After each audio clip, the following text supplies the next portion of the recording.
Hello and welcome to the Colts Cover-2 podcast. I am Joel A. Erickson. I'm joined, as always, by Nate Atkins. Nate, I think we can get into the Steelers here in a little bit, but I think the thing everyone's talking about is Anthony Richardson and his ability to complete passes. At least at this point, right now, we're kind of coming at it from different angles depending on when people are listening to this. I think we're both working on some stuff about it. I know you've watched a lot of tape, right? Yeah. What sticks out from what you've watched on tape? It's a lot of what Anthony is suggesting when he's talked about it, which is that he sees these plays that are not just a little open, but incredibly open, and he gets excited right as he's about to release the ball, and it's almost like he does this sort of like skip when he goes to throw the ball. So you'll see him leave his feet in certain moments when he has to do that, when that's the only way to get the throw off, when he's doing it for a purpose, like that play in week 1 when he slipped and got up and hit Alec Pierce in the 60-yard touchdown. When there's intent and purpose behind it, that can be a benefit of his, as he has this amazing sort of lower body ability to launch from one spot to another and generate power that way. But when he does it in a wide open, kind of clean pocket, sometimes it just kind of adds something to a throw that otherwise doesn't need it. And he's compromised between, I think, trying to aim the ball there with his arm while generating too much power from his legs sometimes. And so that's part of it. As you'll see, that's when he overthrows guys. That was really noticeable on that throw to Michael Pittman Jr. that ended up getting intercepted. That was a little bit of what happened the week before against the Packers. It was different. He was stepping backward, but it's sort of like generates more power than he needed to, stepping back further than he needed to out of pressure and launching the ball too far. It seems like that what happens is those plays have ended drives. And so what always happens in the NFL is they go over to the sideline, they look at it on the iPad. And I think he notices that. And then he tries to correct it a little too far on some other throws, where like a throw where he had A.D. Mitchell wide open on a deep post. Those plays, though, that are getting a little close to the sideline, he's trying to take something off of it and like drop it in, but it still has a ton of loft. And that's where it's letting defenders catch up to it. And it's just sort of this tricky balance between the timing of when he wants to release some of these throws with matching them up with the defense, with just overthinking some other moments. So like today he mentioned that in practice he wanted to throw with more intent, meaning like each throw has to have a certain end goal to it that's not just kind of going through the motions, that there's a connection between all those different ligaments in his body. And it's really just what they all keep bringing up. At the end of the day has to be the hopeful solution right now, which is reps. It's just he has not played very much. You add it together, and it's been he's up to I think 16 starts, or a little more than that, 20 starts since high school. So he's still only 20 starts above the high school level, still the youngest starting quarterback in the NFL. And as we've seen, the story I think you're probably working more on, but in general, it takes longer than a 1 or 2 week or even within one season time frame to fix all this stuff. They have to get I think they just have to get to a point where they're not completely missing the wide open layups, like that throw to Josh Downs on a rub route in the flat, or sailing it so long that it's an interception. You've got to give these guys at least a chance to get a hand on the ball, to make adjustments to the ball. It won't be perfect. It won't hit every throw. It won't get all the perfect yak the way that they want it to. But they got to find a way to get the completion rate up, stay on the field, and avoid those turnovers where he's overthrowing guys into the too high shell and getting it picked off. So I just think a few less turnovers and a few more completions can go a long way for what's still the number 2 explosive offense in the NFL. It's just having a hard time staying on the field, having a hard time not giving the ball back to the opponent. Yeah, there's a lot of stuff in there, a lot of good stuff in there that I want to kind of go to. I want to start with this. So like you just alluded to this. But I thought it was a crazy breakdown. I don't know if I've ever seen even in a small, I know it's just 3 games. I know it's a small sample size, but I don't know if I've ever seen a team. Right now, the Colts are 17th in the NFL in total yards, but they're 3rd in the NFL in yards per play. And I think if you like, I don't necessarily think that that's surprising to people who've watched the Colts. It's probably, I mean, I don't think it's surprising to you, but it's just the thing that's surprising is like, I don't think I've ever seen a disparity like that in terms of a huge difference between, one stat and the other. Like, for example, that's a difference of 14, right? I've got the rankings up right now. And like Buffalo is 9 spots higher in terms of yards versus yards per play. Dallas is 8 spots lower in terms of yards per play versus yards. Detroit is 8 spots lower. There's some big disparities, I think, with the sample size, but nothing quite as much as being like in the NFL. And feel free to like correct me on this because I don't know if I fully got like a handle on this yet. But in the NFL, I feel like there's a difference between, say, like a top 5 ranking in any statistic and then a ranking of like I feel like for tiers, it's like top 5. And then if you're in the top 10 to 12, that means something. And then like 12 to 24-ish is middle of the pack. And then 24 and below is bad. Is that kind of how you look at it? Yep. And so like it's 13 spots, but it also like is sort of like different tiers. Does that make sense? And that was like what was freaking me out about it yesterday when I first saw this is like for listeners who don't know this, I have to have our initial version of like my things to watch done very early now. I have to like do it right away in the beginning of the week. And so that means I like look at a bunch of numbers and there's always some weird stuff in there, but that just felt really strange. It felt really, well, I shouldn't say that. It feels really strange for what we're used to seeing in the NFL. For what we've seen on Sundays, though, you're like, yeah, that makes sense. Right? Yeah. Yeah. I mean, it is too extreme. Like you would think that like the Colts would be in a great place if they were that high in the explosive rate or the yards per play, but like the total yards were like average. And so you then surmise like, okay, they're maybe not the world beating most consistent unit yet with a young quarterback, kind of newer offense, but they're showing this explosiveness and they're a really good offense. Instead, it feels like they're either a really good offense or a really not good offense based on the drive, which is a crazy way to live. And, like some drives will go that way. You're not always going to hit it, but it's sort of like if they don't get to the explosive plays, there's not a lot there. It's interesting because like their run game, like Jonathan Taylor has been great for 2 straight weeks, 2 100-yard games. But they're hitting explosiveness in that in an interesting way. Like they're hitting that 10+ yard runs a lot. They're not really putting it all the way together to get that into the end zone. So then like even getting those drives to sustain all the way can be a challenge right now. So yeah, I mean, it's extreme to be completing 49% of your passes. That's kind of the number that right now I think sums that up more than anything. It's fascinating because it's when they are completing passes, like they've only completed 49%, but 16.2 yards per completion. And that's number 1 in the NFL. And so it's one of those where it shows you the conundrum with Anthony Richardson isn't that I know it's been easy for people on the outside to just dunk on him and say he misses everything. When you look at the numbers, certainly when you add in the interceptions, he's not having a good season throwing.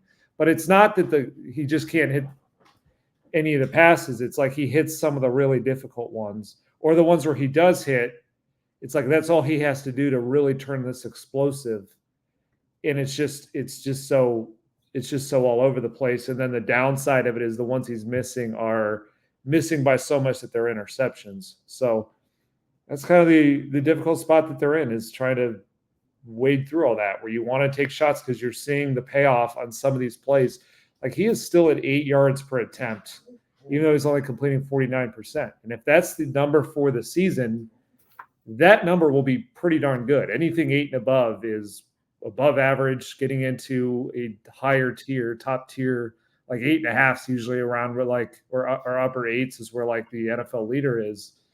But we're also learning that that's not quite enough if that's not turning into touchdowns and if that's not avoiding the interceptions. And so, yeah, it's got to just even out a little bit. It's just, it's one of those things where they're close enough where if you just imagine them, if they hit a couple more of these plays that would be first downs, that rub route to Josh Downs or that swing route to Anthony or to Jonathan Taylor, or in the Packers game, a couple of them were drops that.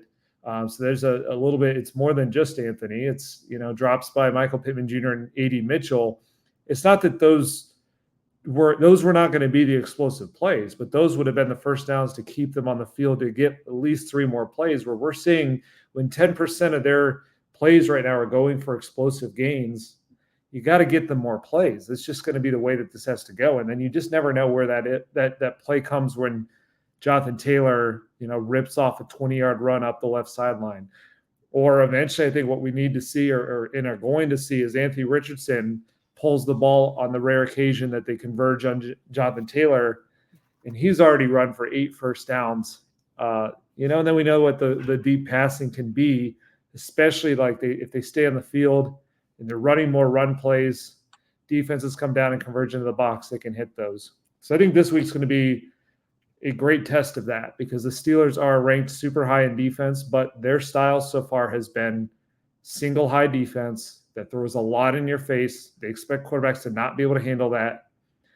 But if you can evade the pressure, and if you can take those shots on the sidelines, those explosive plays have been there. That's always been kind of the Achilles heel of the Steelers defense, playing single high, is they're willing to let you go after some of that. And we've seen for the Colts, they can get to some of that. It's like, can they get to enough of it?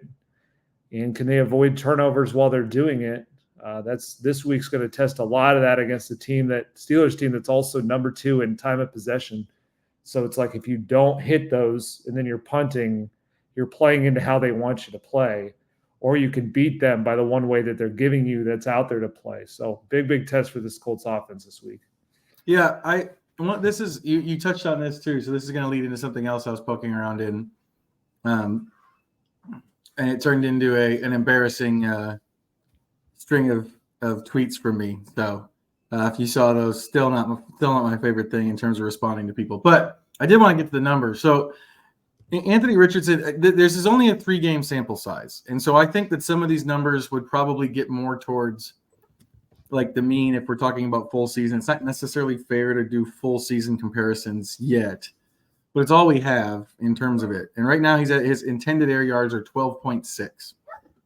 12.6 next. The NFL's next gen stats thing goes back to 2018. The highest I could find in any full season for intended air yards was 11.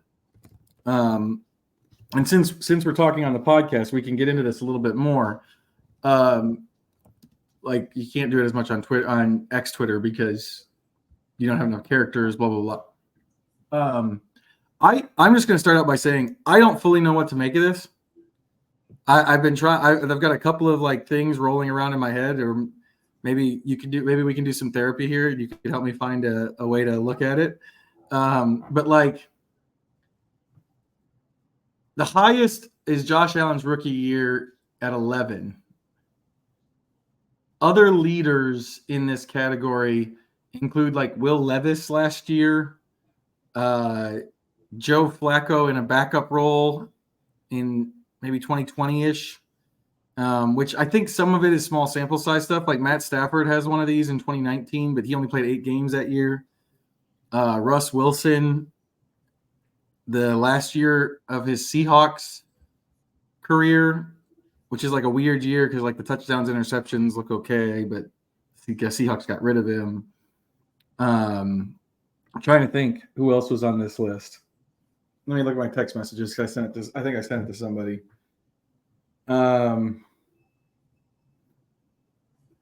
Yeah, it was just like it was a mix of like no one who's up there is like having the best season anybody else is having in the league. Okay, so here we go. Here's the list. Allen as a rookie, then Stafford in 19 and what amounted to a half season, Flacco in 20, Russ Wilson in 2021, Marcus Mariota in 2022 with the Falcons. I got nothing for you there. Did you watch the Falcons a lot in 2022? No. And then Levis and then Richardson so far. And so here's a couple of things. Like I said, I don't really know what to make of it. I'm going to throw out a couple of different things. I want to see where your head goes to. Like, number one, the further your air yards are down the field, the less likely you are to complete passes, right? Yep. That seems normal. So, in part, if he can bring those numbers down, in theory, if he's not quite going for it all the time, in theory, that his completion percentage would go up. But as you just eloquently put, you're dealing with like he's got misses in those short ranges. So there's that piece of it that's kind of hard to square and figure out. And then the other piece of it that's kind of that I've been thinking about is like, what do you want from your young quarterback? If he's not, I mean, other than like, I know what you want from your young quarterback. You want from your young quarterback to look like Patrick Mahomes his first year as a starter. Not everyone is Patrick Mahomes. I know that's tough to figure out, but not everyone is Patrick Mahomes. So would you rather have, I think I know where I fall on this, but would you rather have your young quarterback willing to throw the ball down the field and making some plays down the field while having mistakes? Or would you rather have your young quarterback making less mistakes, and completing a lot more passes, but never really never really throwing even intermediate stuff, like with the short stuff that you see? I'm taking the one who's going to live down the field and make mistakes, unless I have such a dominant team that all we need is the quarterback to not mess it up, like the 49ers. That makes sense. A young Brock Purdy fit them so well, is that, and not that he only throws short, but just fit them better as sort of a guy who can just get the ball in the hands of playmakers. There is an element of Anthony that's got to create.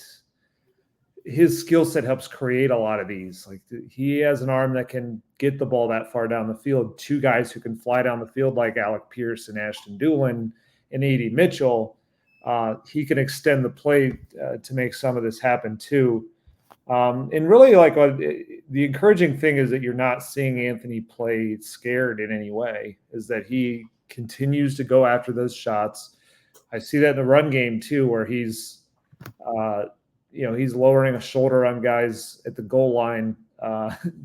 Maybe that's where they sometimes would prefer him to be a little safer on that. But I still think that's better than you never want to get to the point where the quarterback is young and lacking confidence and afraid. And so that is a spot we've not gotten to with Anthony. So I think this is mostly it's a fine place to sort of be in terms of his temperament to it all.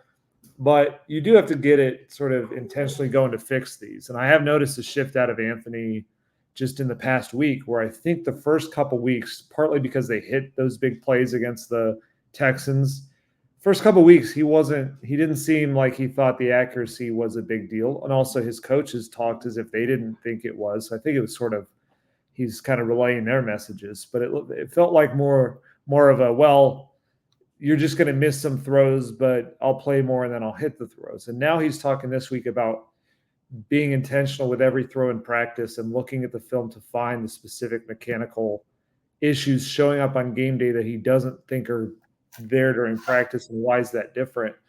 And so that's what Shane Steichen brought up, is why he's encouraged, is how kind of aware Anthony is of it and how dialed in he is to fixing it. We will see over time if he can, because the interesting number to me is that Anthony Richardson now in his NFL career, which is brief, it's was he up to 7 starts now? He is, I just had these numbers up, 54.8% passer in the NFL. In college, he was 54.7. So that is a very, very similar number there. Very, very illustrative of a guy who currently has to build up some accuracy. Hold up. My dog's going nuts. Yeah, no, well, Nate's working with the dog. It's a big part of the story, and I'm sure it's going to make everybody mad. It's like, I don't necessarily know that we can know right now what's going to happen with him, in terms of just historically. You're gonna find out there's some guys who either did work, there's some guys who didn't work, in terms of fixing their completion percentage when they weren't accurate early. The other piece of it. So here's one number. I'll give you guys one more number I've been poking around with this week. Completion percentage over expectation. So expected completion percentage is like the probability that a pass would be completed just based on where it is, how far down the field, all that stuff. And that part of it, I think gets at, the difficulty of the plays the passes he's attempting. Richardson's expected completion percentage is 60.6. That's the third lowest in the NFL. It's only ahead of Jacoby Brissett and Dak Prescott. Again, this isn't a Richardson stat. This is what a quarterback would be expected to complete with the throws he's taking. His completion percentage though is 49.3, which means his completion percentage over expectation or above expectation is minus 13 or is minus 11.3. Now, you're not going to find a number like that in a full season. I just looked. You're not going to find it. Jordan Love is worse this year, but he's only played one game. So the sample size thing is working against both of them there. Again, the list of guys who led the league or who I shouldn't say led the league, who are last in the league in completion percentage above expectation. It's not a great list, but you know who it is in 2018? It always comes back to the same guy. Who's that? Josh Allen. I don't like. There's a part of me. So I think one of the things that happened when I tweeted like the intended air yards target thing. I wasn't thinking about this, but I think this is how people kind of took it. Like, I think some people took it as like, well, I'm saying he's going to be Josh Allen. I don't think that's what I'm trying to say. I'm just saying, like, when you start looking at these numbers, that's the name that comes up is Josh Allen's rookie year. And I think it's important to say this. Josh Allen was not good his rookie year. Nope. Want to see his numbers rookie year? He completed 52.8% of his passes for 10 touchdowns, 12 picks, 6.5 yards an attempt, and a 67.9 rating. So, yeah, that's different. That's, they went 6-10 that year. The thing that I think people like, the next year is when Josh Allen made some strides, good strides, but still, like, he had a long way to go. So the second year is when he completed 58.8%. Yards per attempt were slightly up, but the turnovers were down. That year, the Bills went to the playoffs. But if you remember, they basically lost the playoffs on Josh Allen's play in a game against the Houston Texans. But it's all minimized by the fact that this felt like it was going in the right direction. They sold out for a quarterback. He had a tough first year. They won 6 games. Next year, he came out, made some strides, but not enough to be an accurate, consistent quarterback. But they won 10 games. They're in the playoffs. It's still like you're correcting things off a playoff appearance. So I think that underscores the challenge the Colts are in, where they've got to keep this kid on the field enough to develop and make these strides, where he's coming from 54% in college. Right now, he's at 54% in his NFL career. Like it's not going to go from 54% to 65%. It's got to make incremental jumps. And what you hope is those incremental jumps obviously make you a little bit better, but also that the team can play around that player while he is struggling a little bit. That's kind of the idea of having the rookie salary, is that quarterback's impact on how you're trying to win it doesn't have to be the all or nothing. And so that's where it's kind of on both of them. Anthony's got to hit some of these layup throws. He's got to not throw so far over guys' heads against a too high shell that it's an interception. So the turnovers have to come down. Completion percentage has to come up a little bit. It's also on the rest of the team to get off the field more on defense, to force turnovers like they did in this last game, but they only had one in the first two games, to lean into the run game and I think use him a little bit on the run as well. So it's one of those where like he's going to have, this is not getting fixed this week, next week, this season, as far as like him becoming accurate and consistent. But you're trying to minimize those mistakes and the ones that really kill you. And you're trying to minimize the overall impact on the team. So they did that some this week, where even though you had a bad game, they won. But in the future, I think they've got to turn it to a point where we're just not thinking about it as much. It's more just like it's a part of the process where their quarterback's going to miss some throws, but that's baked into how they play and who they are. So an example of that this past week is they got down there inside the 5, and they drew up one of their quarterback designed runs, and Anthony takes the ball and he's going to run up the middle. Drew Ogletree pulls across the formation and he doesn't block anybody. And that player that he runs right by cracks Anthony down in the backfield. That brings up third down, and the Colts are scrambling out, and they're hoping to find man coverage, but instead they find zone coverage, and Anthony forces a throw, and it's a pick in the end zone. So it's one of those moments where like Anthony's got to not throw the ball there when there's nobody open. He's got to be willing to eat that. At the same time, though, we wouldn't be talking about that play had they executed on what was there for them, which is his skill set at the goal line. If they can get those blocks and get him into the end zone, then we're talking about him adding a rushing touchdown and taking off an interception. And it's still, we wouldn't be sitting here saying Anthony's the hero of the game, but I don't think we may not make him the villain, or we at least feel a little bit better about how it all turned out, because it doesn't feel like the destructive plays would have been there, even if some of these accuracy issues still are there. So it's just one of these ongoing challenges of like this team's trying to learn how to play around this player who is at times explosive, at times erratic, very inconsistent. I want to see a little bit more out of them, bringing the consistency around him as well, so that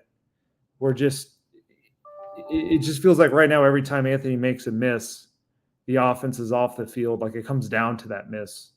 And sometimes when it's 3rd and 4, you have to do that. Like he's got to make those throws.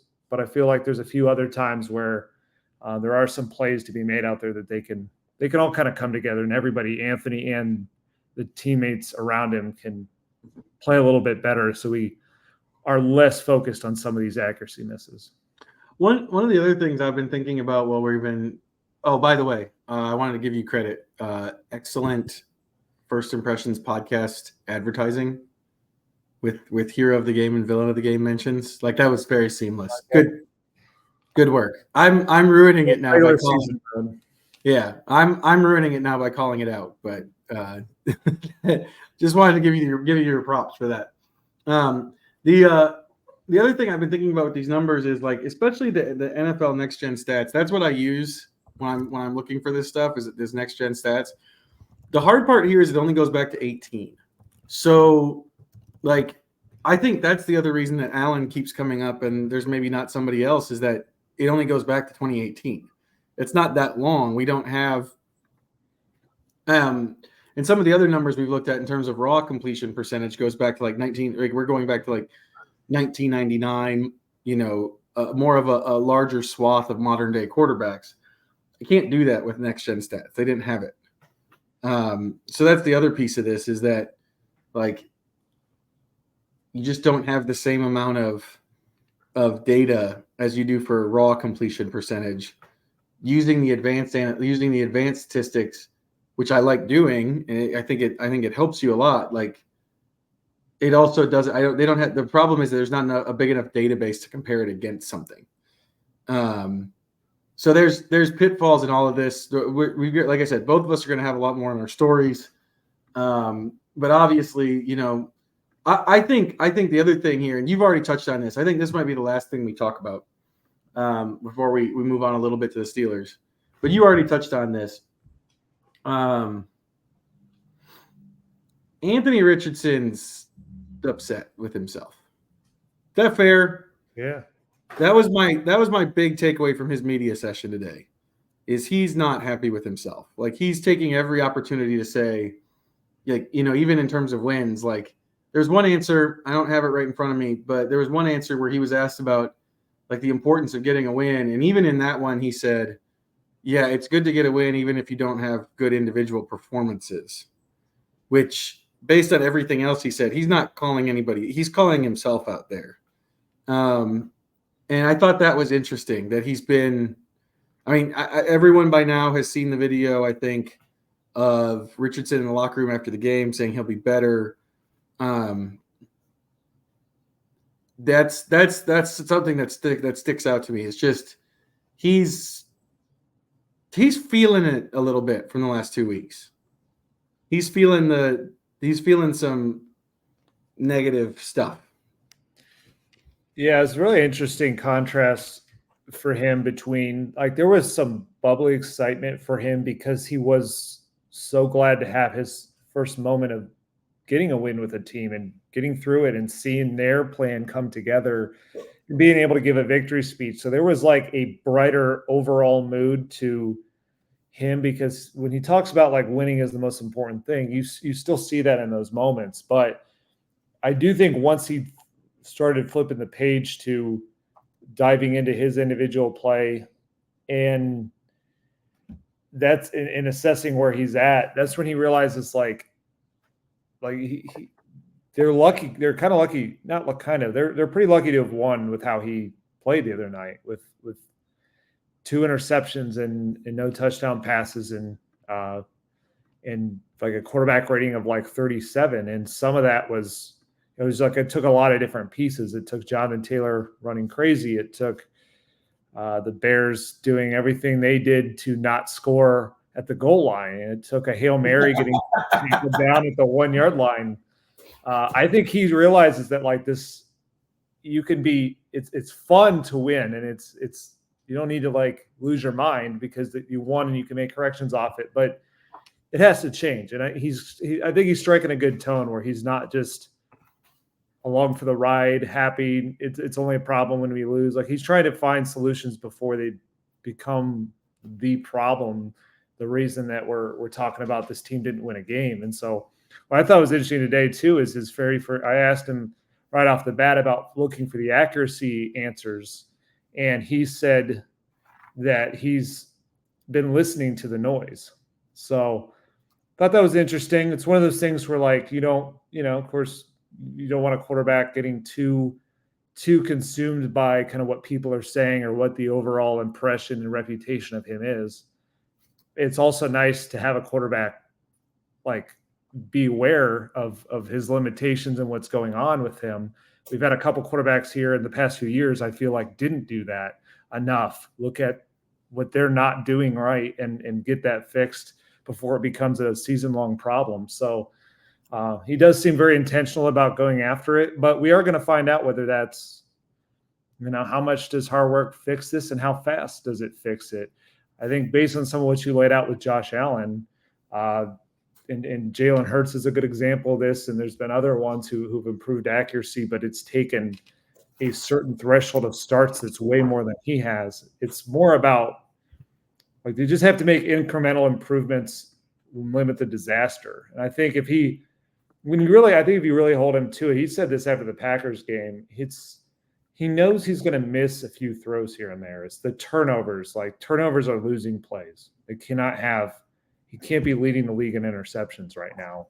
If it's a matter of, we're going to throw in low volume, hunt for explosive plays down the field, but when they attempt these throws that are like lower percentage in nature, your completion percentage, like you said, is theoretically lower, but you got to avoid the interceptions unless, like I said, eventually there's some interceptions that can serve like a punt, but that's not what these have been. These have cost them scoring opportunities or given the ball back in some difficult moments. And I think he just realizes like you're not going to go up against the Bears offense every week. You got to be able to bring it a little bit more from the quarterback position if they want to win. Yeah. I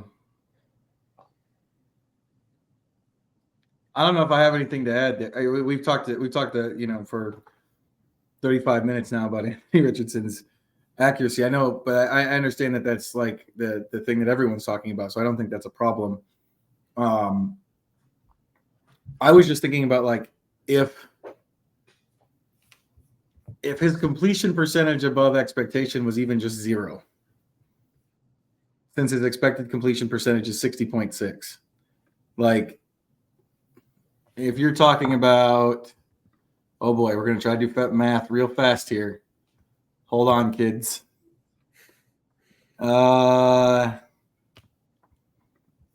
36 for 73.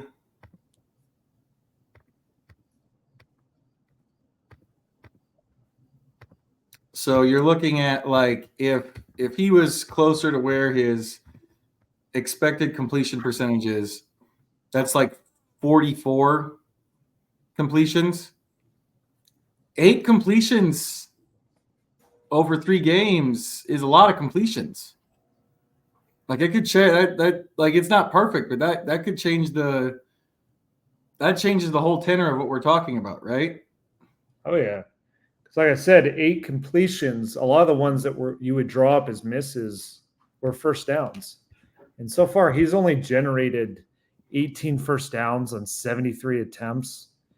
Last year, on just about the same number of attempts, he had almost double the first down rate. So like he has done this better before. Last year, though, they were also coaching in a lower depth of target, kind of more training wheels type way in the quarterback. Like they are hunting for more of these downfield plays. So it's not exactly going to be the same thing, but you get a few more of these where they stay on the field. Like I said, that's at least 3 more plays you should be able to give this offense. And when they have an explosive play on 10%, and not all the explosive plays, like a lot of them are coming in the run game. So that's why they got to stay on the field. Is it's not just about, possess the ball and keep tired defense off the field. It's give your offense more plays. More plays right now shows us more explosiveness. It could really change this. It could turn it around where, if we're going from a 3 and out to like sometimes the difference between completing a couple of these could be a 3 and out or a touchdown drive. And not every offense you'd say that about. Like we watched Colts offense in 2022. Like if they got a first down, that meant, okay, here we go again. Can they get another first down? Like some offenses are not built to explode. They're just trying to like survive, or they're trying to methodically move it, or whatever they're trying to do. The Colts have this kind of constant explosiveness to them, but it's becoming more feast and famine than they anticipated because of those missed layups. Just some different, it all kind of comes back to that same issue of completing enough passes to stay on the field. So like what they're saying a lot right now is teams are just living in zone coverage because it keeps it so that Anthony can't scramble on them nearly as well. Defenders are stationary. Their eyes are on the quarterback. They're trying to make him throw and read the defense and read his receivers and build chemistry enough to split the zones. But the zone, like the openings are there. That's like what Anthony said today, because they're playing these zones within 2 high safety structures. So the 2 safety zones are way back there. And like the Packers had a spy on some of those plays. So that's another player taken out of the zone picture. So the zones, like the gaps are pretty big. And so defenses are saying like, we just don't trust you to hit enough of these throws yet. And then like, so if they hit some more of those, like it can be a big deal because some of the guys he's missing are wide open, so that there is yak potential there too. That's how big the gaps are in some of these. We know what Josh Downs and Michael Pittman Jr., they have yak type abilities. So there is a lot to be gained if they can hit a few of those. And if they can ever get teams to adjust to that and not give up these kind of explosive yet completions, if they can start hitting them, we might see them move to a little bit more man coverage, which is, I think that's been the issue right now. Shane Steichen's expecting man coverage on third down. He's not getting it. And they need to find a way to hit these passes on third down to be able to beat that. It's really going to come down to Anthony making enough strides as a passer to be able to keep them on the field. Yeah, so I was writing about this. This is another thing in the offense. It's a good point you make about the too high safety thing. I was thinking about this. It'll be interesting to see how the Steelers do it because of what you said about the single high. But, like, in terms of stopping Jonathan Taylor, like we've talked about how Anthony as a runner makes it hard for people to focus on Jonathan Taylor. And Mike Tomlin kind of hinted at that earlier this week. The other thing I was thinking about, though, is like, so in 2021, down the stretch, teams just loaded up. They sent everybody forward to stop Taylor. They weren't worried about the Colts going deep. There's like 9 in the box sometimes. I don't think you can do that against Taylor because the Colts already have 5 completions of 40 yards or more. Like, if you're looking at the tape right now, based on what you've seen so far as a defensive coordinator, at least this is how I would, again, tell me if I'm wrong here. But like, if it was me, I would be going, okay, well, I don't want Taylor to beat us, but I don't want Alec Pierce to get deep. And maybe some of these other receivers too, because there's been some misses in here that could have been hits that would have been huge. Like, I think, at least in the way most people are running their defenses now, I think they'll probably try to play back and live with whatever happens to them with Jonathan Taylor rather than be like, we're going to play up and let him have a chance to uncork the 65-yard moonshot that he hit against the Texans. Is that like, I don't know if I'm extrapolating too much. I just don't know if you want to bring your safeties up for most defenses with what you've seen him do down the field. Like, I know he's been erratic as a passer. I know he's missed shots down the field. They've got 5 completions of more than 40 yards. No other offense in football has more than 3. Like, you still have to be very aware of them getting deep down the field. Yeah, and that too high structure is working right now for defenses because of that whole thing. They keep these two safeties so far back that when the Colts do go to throw, they're trying to hit those intermediate zones and they're not hitting them. They're either missing or they've thrown 2 interceptions on that type of thing where it's gone over the receiver's head and into the arms of the safety. And so if he's going to continue to miss high like that, you're not only playing conservatively to play them back there, but you're actually kind of finding a way to take the ball away from him, keep everything in front, make plays on the ball going downhill from the safety spot. So I think that's how they'll continue to go. The difference would be, see, what's happening is like the Colts aren't staying on the field enough to get teams out of that. Like, so Taylor will rip off an explosive run or, they may get a first down, but they're not driving the length of the field and getting in the end zone. If they start doing that consistently, you might see a shift where at some point, that's why I want to see them run Richardson just a little bit more, because I think if they can get Taylor and Richardson both doing it and it becomes such a hard thing to know whether they're running left or right or up the middle, it's like it gets to the point where you have to deploy a few more resources to it if it's leading to scoring drives, if that's getting all the way down there and punching in the end zone. But right now they're challenging him in the way that's like they're not stringing all that together. They're not getting enough completions, sticking to the run enough. And when they do get in the red zone, they're not finishing those off either. And that's where I thought this team would be really elite in the red zone, and it's early on. I think they can still get there. They still have a lot to like as far as their offensive line and Taylor and Richardson, and they're using 2 blockers at tight end to do this and blocking receivers. Like, they have the makings there. It's been clunky because when they haven't hit all those run blocks and then they go to pass, that's when teams are living in a zone, and they don't like the field's too condensed there for Richardson right now. There's not the ability to throw it down the field. He has to throw it in these tighter windows. And so when they just put him in zone coverage, they take away the easy scramble into the end zone. They're making him hit somebody there. And the zones are there to a point. They're tighter though than they are anywhere else on the field. And so that's where the Colts, they've been a good run team, but they need to become a great running team to get teams out of some of these looks that they're deploying that are right now they're pretty much daring the Colts, like, put a long drive together on us that'll go all the way down for the touchdown. And that's not happening a lot. It's either explosive pass play down the field or Jonathan Taylor ripping it off from like 29 yards out. They're not stringing together like the 10-play drive. And so until they do, I think they'll keep it in front and see if this young offense can get through it. Okay, Nate, tell me the truth. Did you look at the red zone rankings before you said all that? Nope. Okay, so you said I'm impressed because you said you thought this team would be elite in the red zone. They're not quite there yet. They are 9th in red zone. Now, granted, it's 3 games, so small sample sizes. But again, they are 9th at 62.5%, which is not bad, and suggests, some of that's Taylor, some of that's the run game. A lot of the stuff you just said. There are 7 teams at 70% or above, which is basically like what you're saying, right? Like you're and 4 teams are at 75% or above, which is basically what you're saying. Like, you can see why they're good in the red zone, but you think that they can, like, you're saying, like, if Richardson is running better, if they've got some more, they get down there more, you could see them getting up into that 75 range where they're up near the top.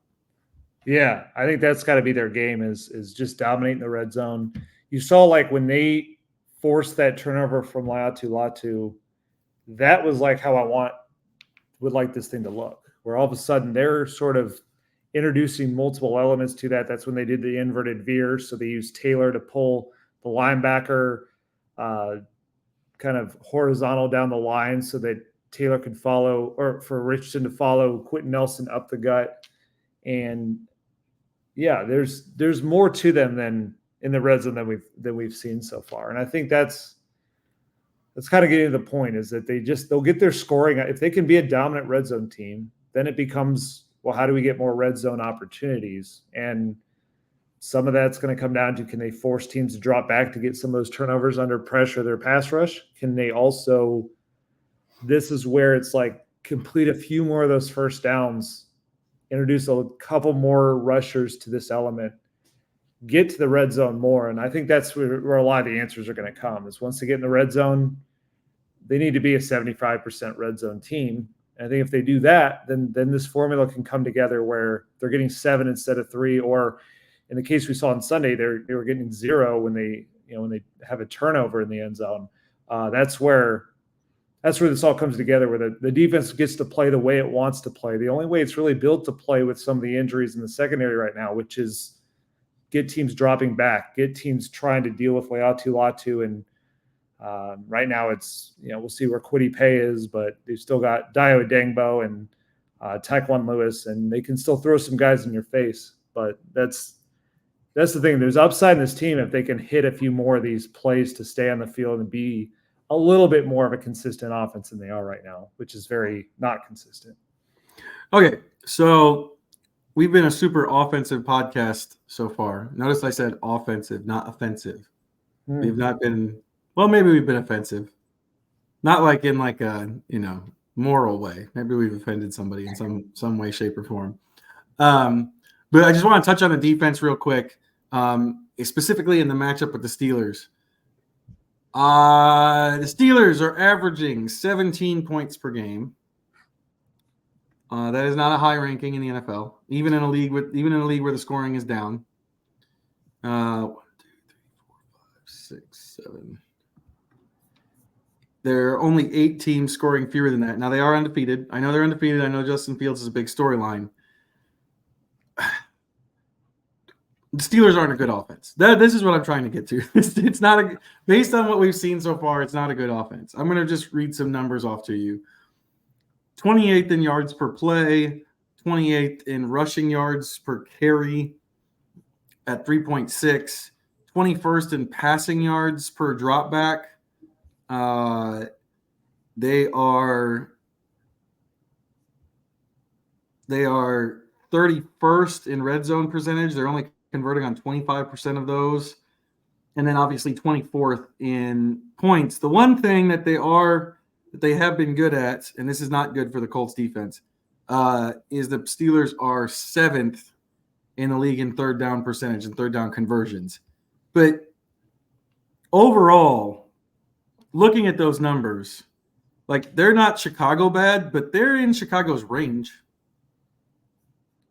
Yeah, I think they have one similar problem to Chicago, which is their offensive line has been a tough unit so far.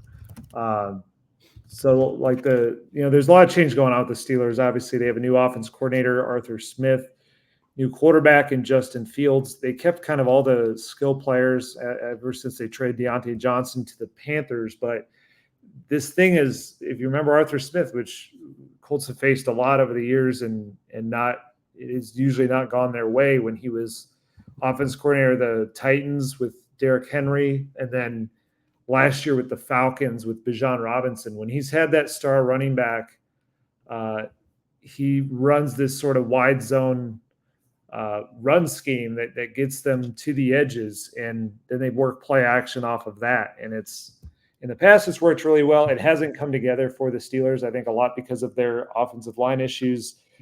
Isaac Seumalo is a big-time guard from the Eagles they signed a couple years ago. He's been hurt, and then they're just kind of very young at every other spot there. So that's where, if the Colts are looking for an edge, that's got to be a big one. Is that the Colts defensive line they're going through some stuff. No DeForest Buckner, and we'll see on Kwity Paye, but you still like to think that's still where they're built to win some of these matchups. I don't think that I don't imagine the Steelers will try to block Tyquan Lewis with wide receivers as much as the Bears did. So they probably will lose a little bit of that advantage that they had this past week. But yeah, that's where they got to win this. And the one thing that I'm very interested to watch, though, so the Steelers it's hard to read for the Steelers because of this change with quarterback and offensive design. You look at the rushing numbers; they have one rushing touchdown on the season and nobody averaging 4 yards a carry. So not impressive.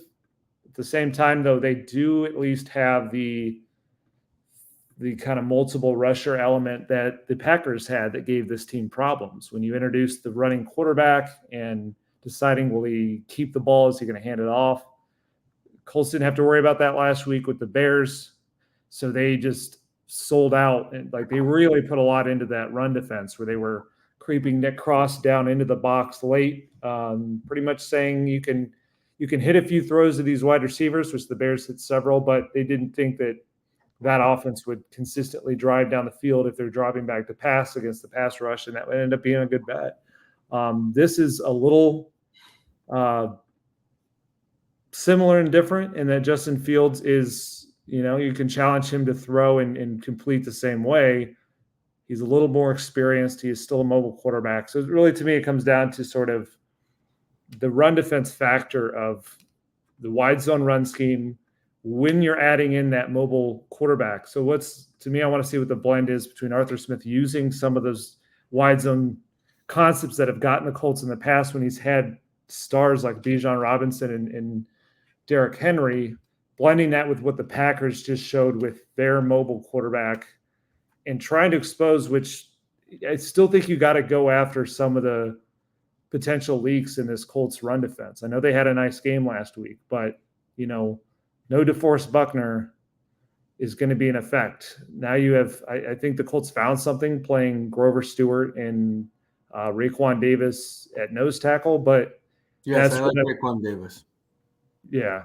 Or wait, let me rephrase that. I like last week Raekwon Davis. Yeah, he really, really played in a different way last week. And what was great for them, like the Bears' offensive line had such struggles that I thought Raekwon was kind of getting after it in the pass rush, even collapsing the pocket and forcing Caleb Williams to do some stuff. So if they can do that this week, they'll be fine. I think what I expect Arthur Smith to do, though, is when he sees that two nose tackle alignment, that's when the play action will come in. And one thing I thought helped last week, the Colts did really well, is Kwity Paye did a great job closing down those rollouts where you just teach them go right after the quarterback. You can't roll out, you're in his face. We'll see if Kwity Paye plays this week because I don't know that it's harder to train a guy like Laiatu Latu, who's kind of a specialized wide 9 edge rusher, to do the same thing. So we still have to kind of see who's on the field for the Colts. But this is an interesting matchup in that I think there's weaknesses in the Steelers that the Colts can exploit. There's weaknesses in the Colts that the Steelers could exploit. Overall, you'd like to think it's a pretty even game, and this ultimately will be a game that tests the Colts offense more. Can you put up more than 20? Because the Steelers have not put up more than 20 yet. They have 20 points is the most they scored against the Chargers. They had 18 against the Falcons and 13 against the Broncos. So you never know with a new coordinator and quarterback if there's just one week where it clicks. But the brand of ball the Steelers have played for a while, the way that they're playing to start this year, you got to think that you can be in this if the offense can take care of business and the defense can at least, kind of hang in, have your wins, have your moments where you do swallow that run, where you get in Justin Fields' face, where you get off the field. Like they've got to hang in it that way, the way they did against the Bears. And Steelers are hard to force turnovers on. I think they've had 3 turnovers in 3 games. Their whole model right now is let opposing offenses beat themselves.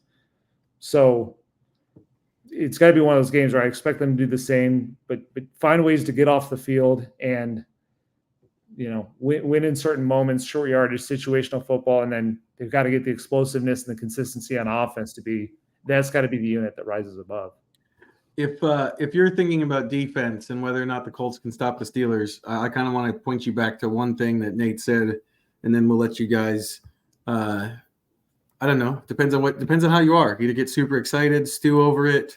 I know I, as a sports fan, am currently stewing over who my baseball team will face in the wild card round. Or where are you on your Guardians journey right now? Well, they wrapped up a first round bye, so we get to just chill for a little bit, figure out. They're probably going to face the winner of the Royals and Astros, so we just got to watch how things play out. I don't know if it's just the week that Nate has off, but he sounds way more chill than I am. Way more chill. I am chill right now. It'll be different when the games begin. It's a very different situation. I need some of Nate's calm, so I'm not. Look, I'm just going to be. I'm paying super close attention to a bunch of baseball scores that ultimately I should just wait and find out what happens on Sunday because I want to get into the matchup anyway. But just bringing back something Nate said. In terms of Arthur Smith and the scheme, I think this is a really big test for whether or not the Colts' run defense is different or has figured something out. It sounds like they've tried to simplify. Gus Bradley said that was the key in the Packer game. Tyquan Lewis said it again on Sunday. But yeah, there's a piece of it that's like the Bears didn't really test them on the edges the same way that the other 2 teams did.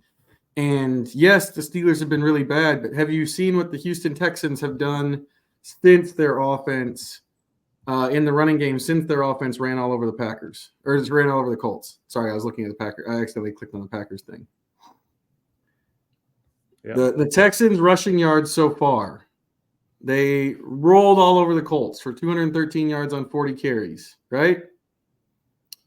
They had 75 yards rushing on 22 carries against the Bears. That's 3.4 yards.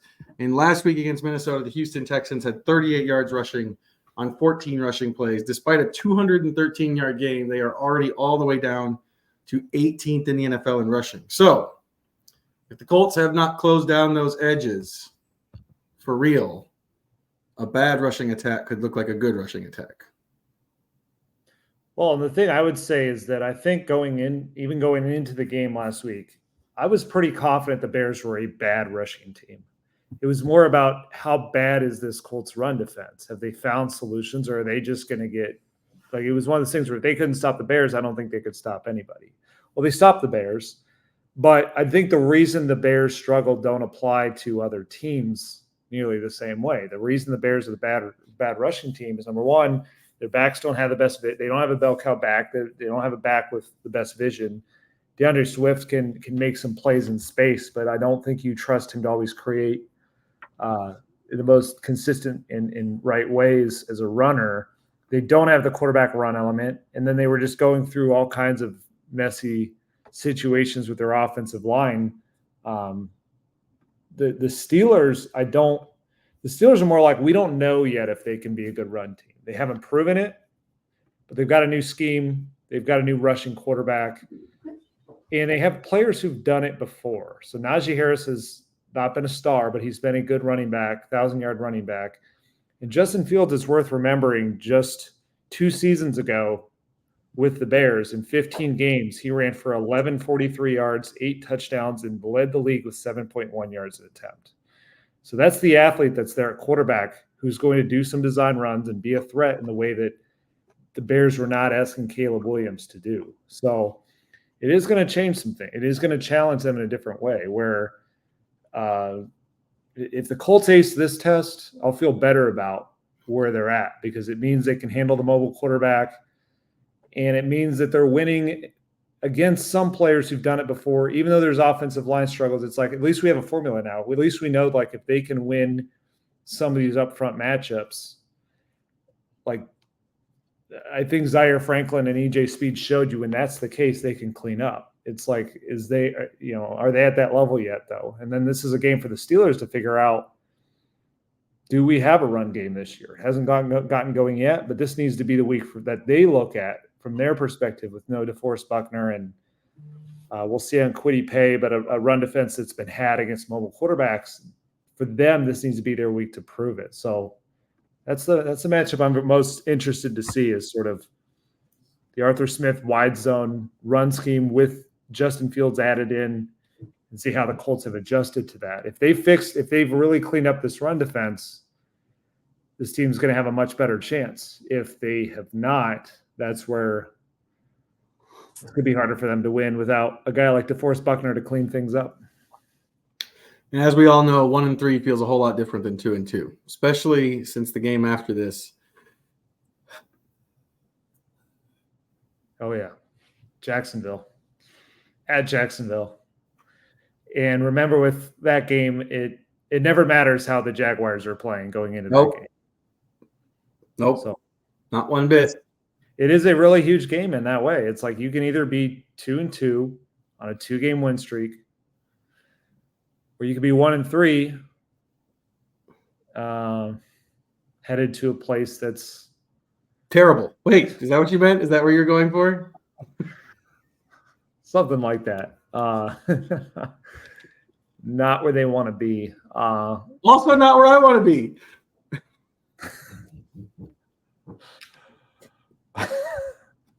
So you're going to get the happiest pot out of Joel next week. All week. It's the best mood of all time. Anyway, we had a lot of very serious, good discussion. I wanted to throw a couple jokes in there. I think most podcast listeners know by now how I feel about the trip to Jacksonville every year. Yeah. Anyway, that's the Colts Cover-2 podcast for this week. We'll be back after the Steelers game.